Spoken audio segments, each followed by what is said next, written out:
it sucks if you lose and you trash talk, but like I just totally respect that. I think that's like a really... Now, we may have a new object of affection on this podcast because in just a moment... Oh, you're getting all official. We are going to have Ocelote of G2 fame, the president and founder of G2 Esports, on this podcast. Like I said, in just a second. We're going to talk to him about a lot of stuff, guys.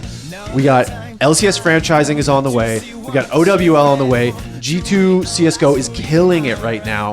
There's no shortage of topics. G2 LOL, arguably the best Western team in League of Legends, too, it seems from MSI that would be a safe bet, I suppose.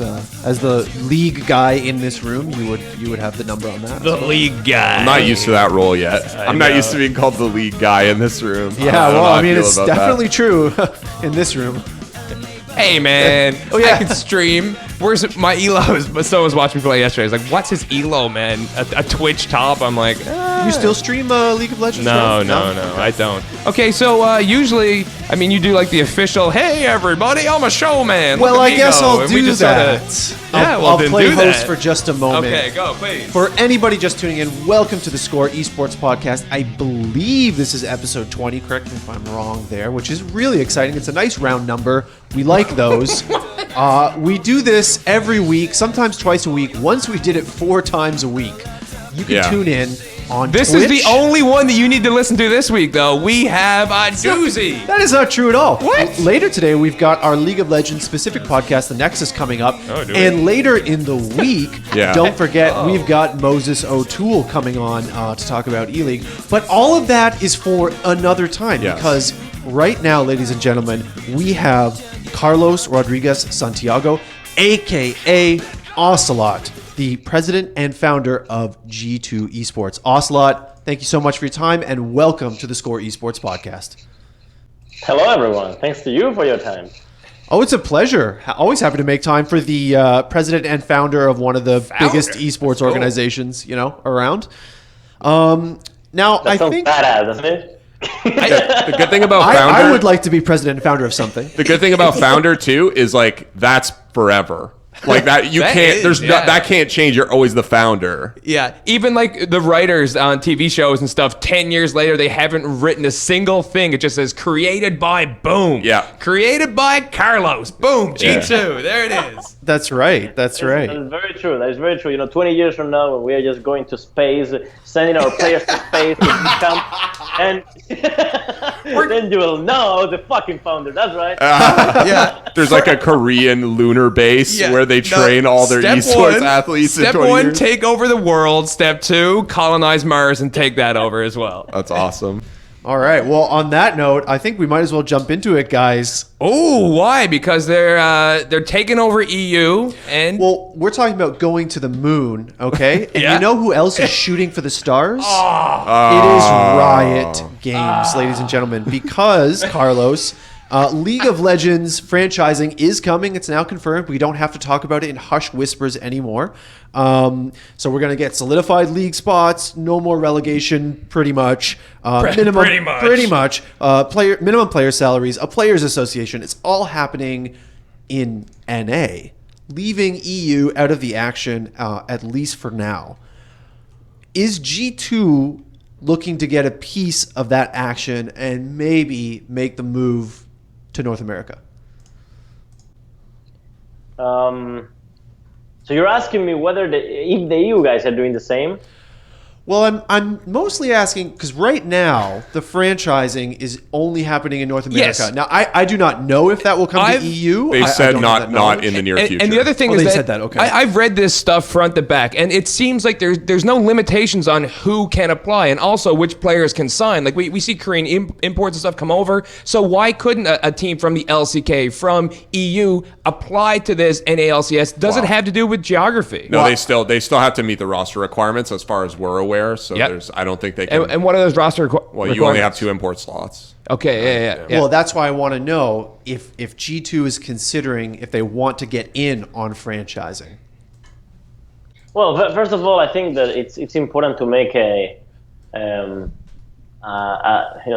talk about this train of thought about people thinking that EU just doesn't like franchise and North America does like franchise, because I think that some of the sports that we see, in North America with franchise systems, and some of the sports that we see in Europe without franchise systems, I think it just happens to be that way. I don't think that Europeans, due to the fact that they are different kind of beings with different culture, led them to have systems that are non-franchised. I just think that it just happened to be that way, and it's just a snowball that every new sport is going, just like the region is doing historically. But I think that if you look at franchise and non-franchise systems, both of them are actually pretty similar in the sense of most of the fans, let's say 80% of the fans or 85% of the fans, are all among the top teams.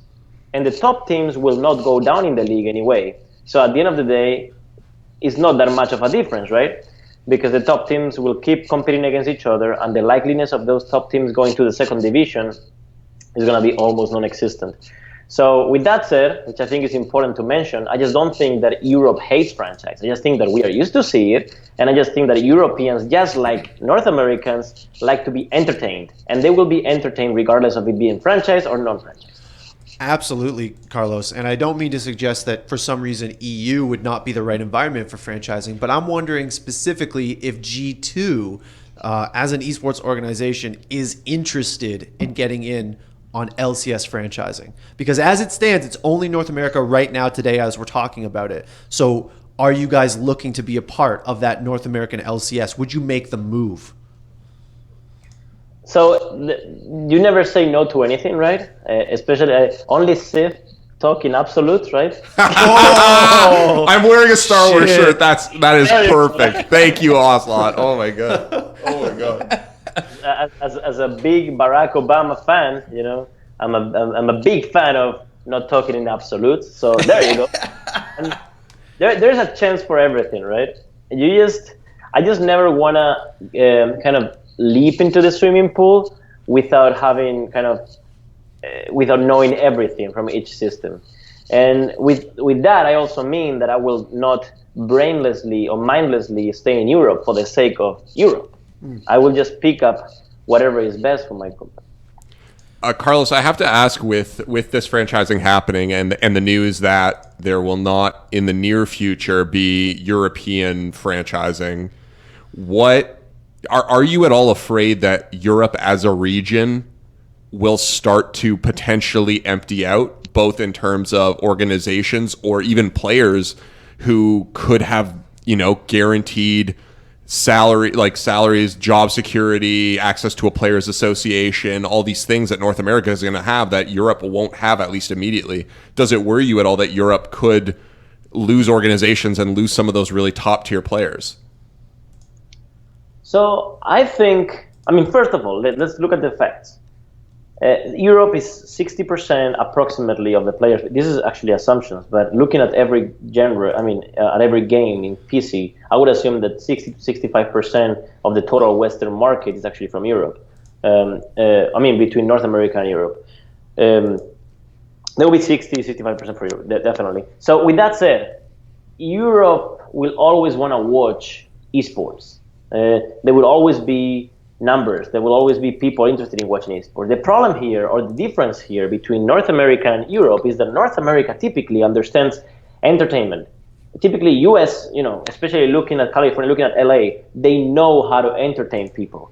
They understand how to hype things up. While in Europe, we are much more conservative and much more, you just have to look at the investment money, right? You look at investors, they are very, very rigid in the sense of they look at numbers. Okay, so I'm gonna, the valuation of this company is 3x the revenue, blah, blah, blah. While in the US, it's more like, okay, so this industry is booming.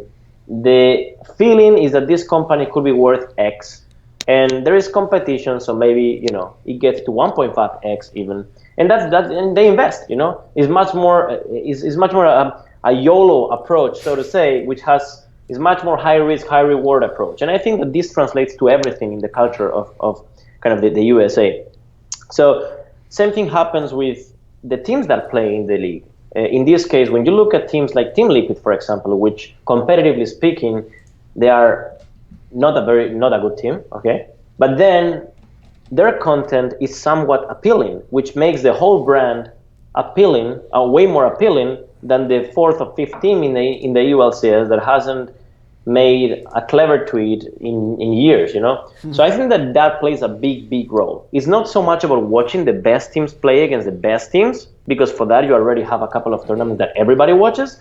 It's more about the day-to-day basis, the drama, the storylines created between those teams, which of course in the USA it's much more plenty that you can find it. While in Europe it's just seldom.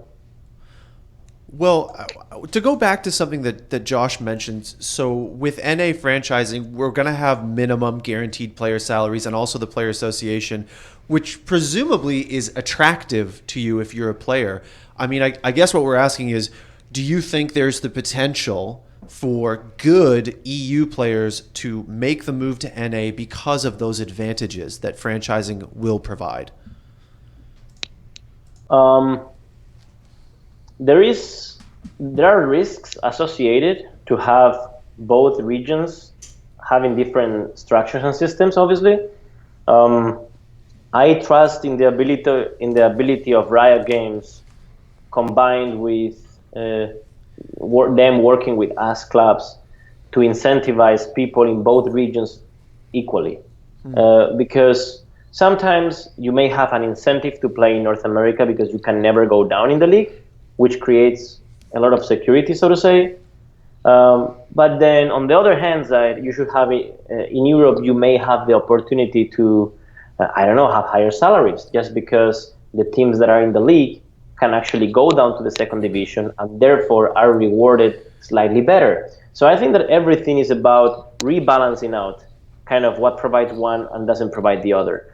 And I trust that will be the case moving forward, just because the player base in Europe and the viewer base in Europe is really important for any publisher that aims to kind of be the king like Riot Games does.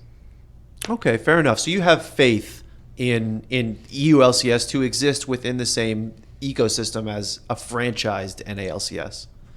I don't know if the same ecosystem or shape or form. They said already that they are not looking to franchise, but then they will probably just look to incentivize those teams and players that stay there somehow else, right? There are infinite ways to incentivize teams and players to stay in that region. So I think that is going to be the case. I think that Riot Games is extremely smart and they will not let this slip. I got to ask Carlos, because I think you've actually mentioned this in the past, which is that relegation exists in this form in EU, but a lot of people compare it, for example, to football, to European soccer, and in many ways there are things that don't exist in this EU LCS system that exist in those systems, like I guess they call them like parachute payments, or like if you are relegated, you get like you still get a certain amount of the money from the league, and obviously like none of that exists in the EU LCS. If we can't have franchising in the EU LCS in the near future, do you think there's an obvious change that you would make to help give some incentive to stay in EU instead of like a top team looking to potentially leave for a franchise region? Like, are there any simple fixes that you see? I would absolutely give. I became a Sith now. I would absolutely give no incentives to those teams that create no content. I will give no incentives to those teams that I'm talking about money. I will give no money whatsoever to those teams that are not willing to improve their lineups over time. I would just give no incentives to those teams that really don't care enough, and just have a couple of angel investors combined with a really poor management. I would just make sure that those teams get forcibly relegated just by us not incentivizing them at all. Or when I say us, I say the league. Of course, that will not happen because that would be too Machiavellian. But it would be the right thing to do, in my opinion, because it would incentivize. It would add competition to content creation. It would add competition to putting good kind of lineups together, and it would incentivize people like us who actually put in the work, resources, and kind of focus in making sure that those things are well filled. Okay, this is really interesting, guys. So Carlos, if I'm hearing you correctly, in sort of your ideal world, the league would actually punish or reward people for actions they take outside of competitive play, so brand building or fan interaction and things like that. Is that correct? I mean, you don't get to punish anyone because in the first place, when they play your game, you should already give them a win-win situation in the sense of they may win more or less money from playing your game, which, again, let's start from the beginning, right? From G2 Esports or any other team having a League of Legends team and making sure that League of Legends team, not only we create content around it, but they also win. We increase user retention in the game League of Legends. We increase what every user pays for skins and whatnot. We increase the overall value of every user within the game. So for that reason, we shall be incentivized. Furthermore, when as soon as you start that relationship, you are already incentivized by default because you shall get a share of that, right?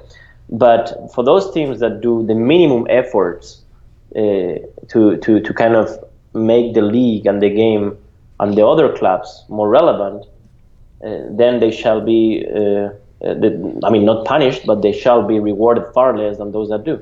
Listen, I mean, some people are shaking their heads, scratching their heads right now. There's some comments here in the chat, but the thing is that this incentivizing the win-win situation, the creating content, the media availability, the producing new things, this is not such a strange, crazy idea because it has existed in traditional sports for a long time. I mean, every single traditional sport that exists have this. Exactly. Every single one that exists. It seems like a no-brainer. And it's going to be part of the NALCS. They've said that the profit sharing portion for teams is not just being split between the teams. Half of it is like the split, and then the other half is incentives.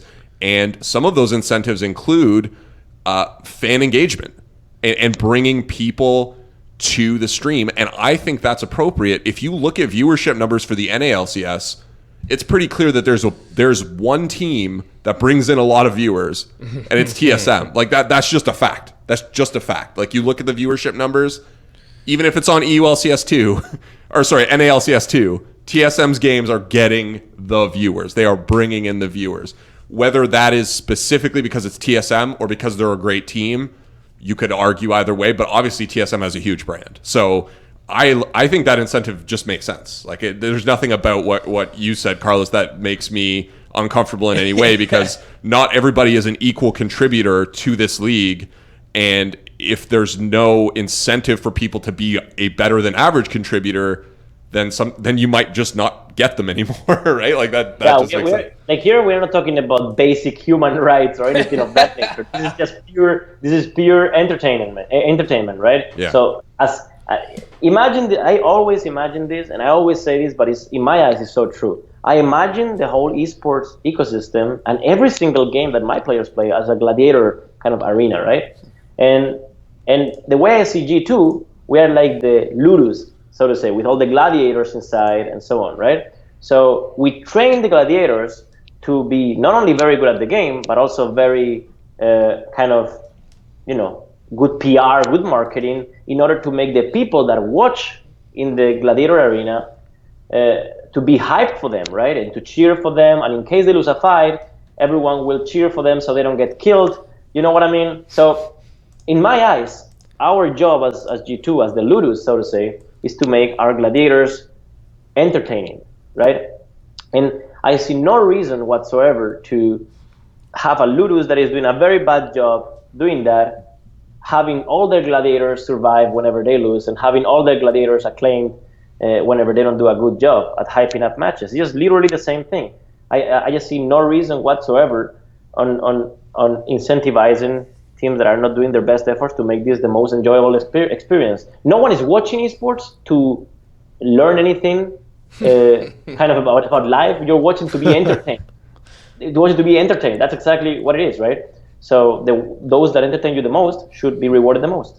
And some people have been talking about in terms of like media availability and getting out and fan engagement and stuff like that. Of course, in the world of esports, this is very heavily based on the internet, and we all know that there's a lot of trolls, there's a lot of internet hate, there's a lot of nonsense. And from talking to a bunch of CEOs in this industry, it seems that a lot of people could be young up-and-comers who have never played on a stage before, who haven't interacted with fans. It's not like traditional soccer where you grow up being booed by 2,000 fans and whatever, you're out in center field. The thing is that when you get to the grand stage, when you get to the LCS, and then you've got to do fan engagement, you've got to do media availability, even when you lose. I mean, we see a bunch of players duck out on media. So I guess the counter-argument to incentivizing it is that people are already burned out, they're too young, they're stressed out, they don't know what it feels like to be in the limelight. So some people would push back against that. And I know some of the CEOs that we've talked to, but it's cool that G2 wants to take this route. Of course. I mean, I'm all for competition. And I'm all for competition and professionalism. I say you're playing the game that you love, and you lose, no big fucking deal. Go out and meet the fans, man. Give a hat out, give a t-shirt out. Carlos, Exactly. I liked his gladiator reference, and I actually while you were speaking, Carlos, I googled on my phone what a ludus is. So now I know it's a gladiator school. So yeah. See, I imagine Carlos just standing in the center of an arena with his arms spread wide, saying, "Are you not entertained? Are you not entertained? Yeah. Is this not why you are here?" Yeah, no, it's wonderful. Actually, I think I use that analogy because I just love gladiators, movies, and I love that. I love it, man. I just love that feeling. I feel like I was a gladiator in another life. I was a pretty big one, but I was making sure I was alive all the time. And this feeling of like a gladiator, this is no different than something like UFC or something like any of these things that we see with contact sports. It's still a 5v5, center of the Coliseum. Everybody's and millions of people are watching and cheering. I know it's not still the same physical brute force of somebody losing their life, but they lose their life in a virtual world. So I just think it's a new modern take, and I don't think it's a stretch to use this gladiator term. I really don't, man. Oh, well, of course. I said I liked it. If you look at esports, the beauty of esports, in my opinion, and again, this is after many years of kind of, how do you call it? I can't find the word, but essentially experience and kind of smelling all these that happens in esports. In my eyes, what makes us different than the rest of the sports is that we can get the closest to something that you can do in real life. For example, killing someone. In Counter-Strike, you can kill someone without killing someone, and that already is a big part of why that game is relevant. Let's look at, for example, Formula 1. And this is extremely kind of dark, but in my opinion, it's true. Formula 1 is losing viewership ever since the moment cars can no longer kill people. Ever since the moment cars are so secure that people can't have grave accidents anymore. When you look at all these advancements in all these sports, motorsports especially, viewership goes down because drama and storyline goes down. People is interested in drama. That's the dark side of every one of us. And the beauty of esports is that no one needs to die in order to kill that other one. It's the ultimate competition. Like I feel like 30 years from now, the best esport will be a Hunger Games that happens virtually, or like augmented reality or something of that sort. Kind of people jumping around, leaping and throwing spells at each other with the bow or whatever, And actually no one dies, but you see people actually kind of dying. And I feel like that's the next level competition. I like it. I like that. I like the philosophy. It's not enough to be good. You also have to be entertaining. Mm-hmm. That I really speak to, because there have been, anybody who's worked in esports journalism can attest to this. There have been teams that have been good, but kind of boring, honestly. And that's always a bad feeling. Another thing I believe is that besides like maybe your top 2-3 guys on your team, once the skill, sort of start to drop off, you could pretty well interchange a bunch of different guys and sort of see the same results. Hopefully, especially when they work in a team, you work on the mechanics. But once you get down past those few star players, I feel like it's all about your entertainment value and of course, that baseline of skill. Yeah. Well, funny thing, we actually use Slack to communicate in G2, and they're watching this, right? And they're commenting this live, and one of one of my guys said, last place team in LCS gets executed. Oh no. That's some drama right there. The thumbs down. I think that's the North Korean league that does that. Get the thumbs down from the crowd there. NLCK. Yes. No, don't say that. Oh man. Oh, hey, shit's real, man. They only got 16 pages. They'll never You should hear this. actually. That North Korea has a really interesting intranet. I'm not going to go off on a side tangent, but you should check it out if you're interested in the internet and computer networks and stuff. Anyways, it's an intranet. Yeah. Now, speaking of particularly entertaining gladiators, you've got a few people that fit that bill on your CSGO team, which seems to have been really hitting its stride lately with a couple big wins. We saw a little return to trash talk, which is what we've been talking about the last couple of minutes, especially on the other side of things with North and with Config, who was dropping quite a few F-bombs directed at your boys. How do you feel about that kind of trash talk in, I guess, esports in general, not just CS:GO?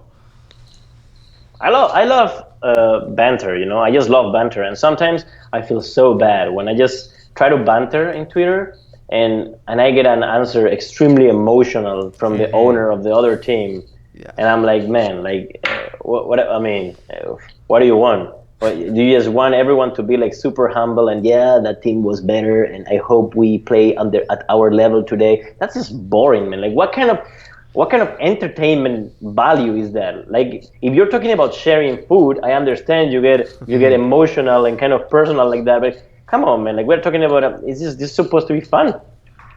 Yeah, and I think at the end of the day, I mean, you're not wishing any ill intent that they're going to lose, that they get relegated, possibly executed, and whatever. You're not wishing that they don't have money to take home. Definitely not. But what you do want to do is hype it up for the fans. I feel like if you are, a team of guys that are getting paid millions of dollars to play the game that you love, at the end of the day, when you lose, you shouldn't get emotional about the trash talk. You should be able to say, hey, man, I'm still playing League of Legends for lots of people. People are enjoying this. And also, this is the day and age that people want to be connected on Twitter, on Instagram, and know the things behind the scenes, right? They don't want we gave it 110% and, we really tried hard. They want the visceral stuff. They want the trash talk. They want to see two people just like last night, Kevin Durant and LeBron James. As soon as that buzzer went, two of these superstars went and hugged each other. After all the trash, all the pushing, all the shoving, you seen professionalism. And that's what I believe League should be at it, and CSGO and all esports at its height. It's nice to hear this sentiment from Carlos, because actually I think it was maybe ESL, maybe one of the minors, but Sadakist actually made a really good comment about how he wants to see more trash talk in CSGO because his favorite sport, which is hockey, has been neutered in that way. Yeah. And Carlos, I presume you're not terribly familiar with the NHL. It's kind of a Canadian thing, I suppose. Yeah. I play that every Wednesday. You play hockey every Wednesday? Every Wednesday. Oh. Do you have a favorite NHL team? I've never watched a single game in NHL. Okay. Well, their player interviews are notorious for being absolutely robotic, like completely robotic. And I don't want to see that. Just for some reason, I feel like NHL is the worst, but I don't want to see that happen to esports. Yeah. NBA is definitely the best, though. You get super candid opinions all the time, and they often will drop F-bombs like on the air, and they free. The person talking to them freaks out, and they're like you can't say that. But usually the player's like, I don't even care. Like, it's the best. Anyway, sorry. Now, I guess I want to rein this in a little bit here and take it back. A while ago, we were talking about franchising, and I know, Carlos, you said that you're not committed to going to NA. You're not against it. Only a Sith deals in absolutes, etc. I'm just wondering, have you seen the actual franchise spot application, the sort of physical document or a copy of that document at all? I can't get there, man. You can't even say if you've seen it. I can't get there. Okay, that's fair. He's playing his cards close to the chest. I appreciate it. You had to try, though. I mean, that's the kind of what they pay me for. Yeah. Right? To ask the questions. Yeah. Now, what about Overwatch? Am I the only one who cares? Okay, it's true. We do have some Overwatch stuff to talk about. Absolutely. So, Josh, I think you were saying before the podcast started that was it G2 said they were interested in Overwatch? Yeah, we spoke to Lothar at Gamescom like a while back, and that was one of the first really big Overwatch tournaments that happened. I believe it actually might have been the first inter-regional tournament. Like there were both European and NA teams at this event. It was at Gamescom. I think it was the Atlantic Showdown. And Lothar said that G2 was interested in Overwatch, but that they had yet to find like the right team. And seemingly now we've seen a ton of organizations drop their Overwatch teams, even while saying they remain committed to Overwatch as an esport. So I guess I want to ask, is G2 potentially looking at a spot in the Overwatch League? Do you have any opinions on what we've seen from Blizzard so far on this? I mean, we're actually the first club to get an Overwatch team, even in the alpha. Right. And we were still the first club to give up on an Overwatch team as well. And I think it was because we really tried to kind of identify what could be done with that game, whether the viewers like the game or not, and we just took the decision throughout that time not to involve ourselves in Overwatch. Salaries were going up very quickly, which in comparison with the viewership didn't really add up. I actually like the game. I don't play it, but I like the game. I think that the game is very good. It's a very good kind of amateur game, just to play every now and then. I just think that the fact that it's 3D, there's a lot of magic and so on involved, a lot of spells and a lot of, in other words, clusterfuck going on. I feel like it's really hard to make it a nice viewing experience. Although I do know that Blizzard is working on improvements in this area. So just with the current, as things are right now, people just don't like the game to watch it. I mean, some of the best tournaments out there have 15K concurrent viewers. I probably go online, stream chess online, and have around the same viewership today. So I just don't think that that the game is in a state that everyone likes from a viewership perspective. Although I do think that there's a chance that it improves, and all the teams are essentially waiting for that. In regards to the franchise that you guys asked, I think that the franchise itself is a good idea. I think that the finances behind the franchise don't make sense for a lot of people. I'm not saying it doesn't for me. I just say that for a lot of people it doesn't make sense. And when you don't have the mass market that is essentially investing in the game, willing to invest that amount of money in the game, then you need to pivot, or you need to kind of look to be a little bit more defensive. And I think that there will be a sweet spot that Blizzard will find where the game will work for all these organizations, G2 included, and we are just ready for when that happens.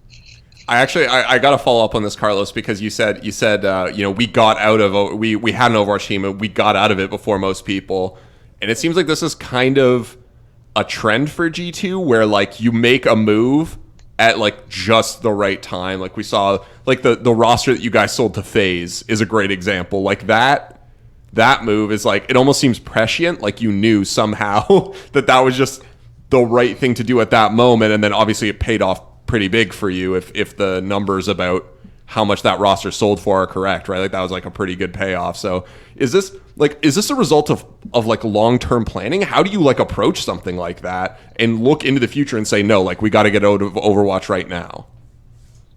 I think we have pretty good people in G2. I think that we are very experienced. I think we have a combined 200 years of experience in esports with the people that we have in G2 right now. And I think that overall, we just know where the trend is headed. I think we understand what game is going to be relevant in the future, in the near future, what game is going downhill. I think we understand which teams are going uphill and downhill as well. And of course, we commit a lot of mistakes. I committed a shit ton of mistakes. I took wrong decisions very often, but it didn't keep me from taking further decisions. And I think that the strong decisions that we took from a financial standpoint so far have been paying off. I'm too new as a CEO. I don't know if attributing it to lack or to actually know-how is correct. I just know that from my point of view, I am actually the best at my job. That's a good point of view to have, I think. Modest and humble is good. I'm very realistic, guys. Like ever since I was a player, when I trash talked myself a lot, and I keep doing so today. And I'm just very, very realistic. I just believe that there's no team owner right now in esports that does a better job than I do. Damn straight. And I think he's got the results to prove it right now, man. His teams are killing it, so I mean, you really can't argue with the results. Now, Carlos, I just kind of want to ask you a very point blank question, which is regarding Blizzard's Overwatch League. Is it going to be the next big thing, or is it going to be the next big flop? I mean, it's a hard one, man, because I was about to say there's a way in the middle, but the truth is, with those franchise prices, I mean, with those slot prices, it's either going to be a killer or it's going to kill you. I think that it has a chance to succeed. I think that if Blizzard listens to, which they are listening to, if Blizzard listens to teams such as ours and teams that are considered industry leaders and understand where the trend is headed, I think they have a good chance of succeeding. I think that the overall concept of regionalization may not be the best concept for a global market, for a global industry such as esports. I think that we grew on a global scale. People from China can watch live people from Berlin playing together. And I think that overall, I think it's a mistake to regionalize. Although, if they go that direction and they go all in, because no one did it before, I cannot tell you how it will go, right? So if I had to make a wild guess, I think that esports people are not necessarily the same people that would like to visit physical stadiums every week. This is me, okay? But I don't know. If their bet is that they are right, my bet is that I am right.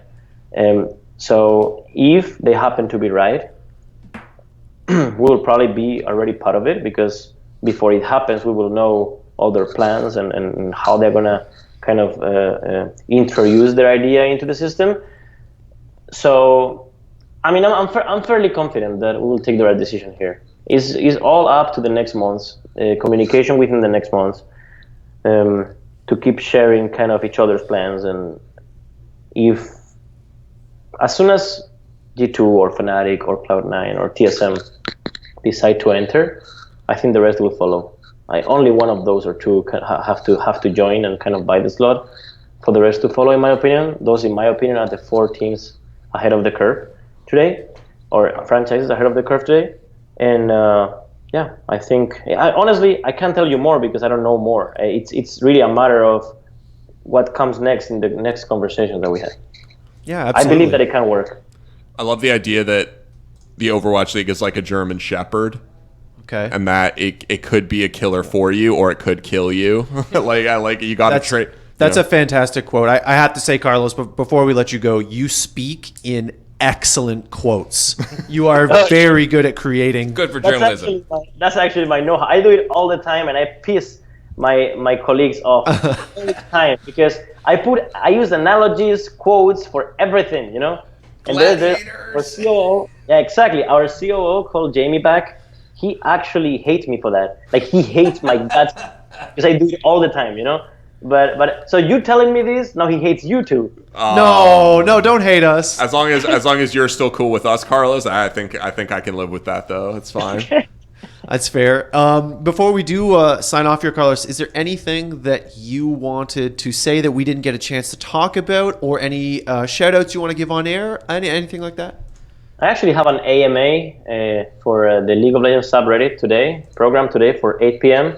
So all of you guys feel free to make any questions there. This is a little bit like this interview, but in written now. So yeah, feel free. And also, thanks to every new fan, thanks to every hater, which we will turn into a fan, thanks to every hater that we can't turn into a fan, and thanks to every fan that we turn into a hater. Covered all his bases, guys. That's everyone. That's everybody. That's 100%. That's literally everyone. I mean, I can't leave anyone, right? I love it. Carlos, once again, thank you so much for making time for the Score Esports podcast. Thank you. It's really been a pleasure. Thank you so much. I hope that in November, when Riot releases this, application for NA LCS, I hope that G2's on there. I hope to see it. That's it. All right. Thank you All so right, guys, much. thank you very much. Have a great day. See you, Carlos. Goodbye. You too. Take Ciao. care. All right, sir. And there's man. the Skype sound to end the call. yeah. You didn't get to it in time. But I got this music though. Are you not entertained? Oh man, that should be a meme. I mean, if this All I can gladiator think about analogy, is Gladiator right now. Yeah. it's a good analogy. It is. I feel like we could have talked for another hour. Oh, I know, 100%. Like He's we gotta have him on again. Like Yeah. I didn't get to half of my questions. You have notes scrawled all over that page too. Like there's a lot that I could see you being like, I'm going back to this later. Like, Yeah. Oh yeah. I'm making timestamps. Oh Yeah. man. Yeah. Carlos is great. Really enjoyed speaking to him. yeah. And I enjoy watching his CS:GO team a lot as well. So all the best to them as well. I guess. What you're not even gonna just like decompress? Sorry, I was writing him saying thank you for his time. He's a busy we man, can but lots to decompress a little do, bit. man. I mean, we can decompress. I'm just thinking about everything he told us.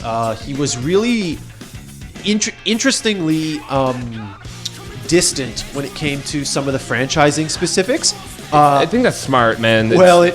I think it is too. You're and I'm talking not about- going to speculate No, on no, why no. I think that's smart, but I think it's Of course. Listen, if Riot is asking for upwards of what, like a $10 million buy-in, I mean, this is not chump change that you can just like speak loosely. I mean, this is a good founder who's clearly weighing the pros and cons, and if there are talks happening in that sphere, which there may not be, there may be. No, maybe our not Carlos absolutely didn't confirm or deny any of that. Listen, then it would be best to yes, those of talks course. in the private sphere. But he also did mention about, I guess, I don't know if I could go as far to call it the European model, but the fact that, you know, in a lot of soccer, if you want to say football, what do I do here? I'm going to say soccer. Football? Yeah, anyway. The whole idea of relegations and the fact that a team can make it up into the Premier League is very exciting, especially for people who are diehard fans of this small area. But what I hate to see is something like what happened with Fnatic Academy, where the development, and if I was a young challenger player, I would be like, well, fuck it, man. What do I care? Even if I win, I'm not guaranteed a spot up there. It's not a road to success, but I do like relegation. It's got its pros and cons. I think truthfully, if you think about it, the path to pro through the challenger scene is pretty much dead. Yeah. It doesn't really exist anymore. There's not 5 guys putting together a team.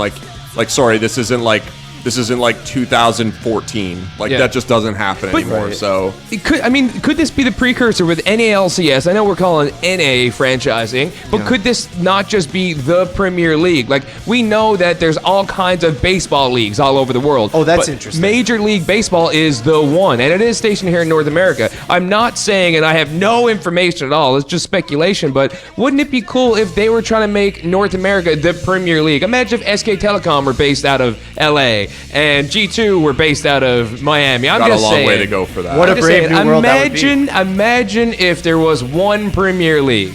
Yeah.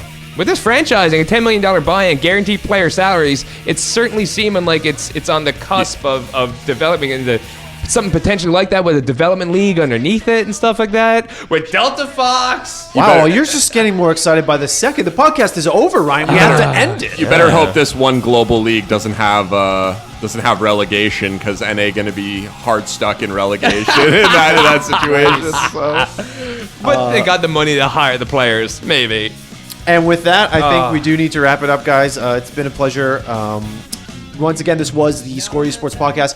Please hit us up on the social media. Get up in the chat. Get up in that. Get up in that. Get up in the chat like And, it's the dance floor, you And know? get off the wall and get down in You the don't chat. know how the bad floor. I want to sleep Yeah. on the walls. But in all seriousness, guys, get at us. Let us know what guests you want us to have on, and also what you want us to ask them, because we do read the chat, even the horrible flames. I comment. I leave a few comments there, and sorry we couldn't get to all your questions out there. It's there's lots to be said here, and just keep them coming. When some of those A+ comments and questions come through, I can't help but laugh or ask them. We've laughed on air at some it's times great. before. And with that, we do have to cut it. So once again, for Josh and for Ryan, I am Colin saying until next time on the Score Esports podcast, GG.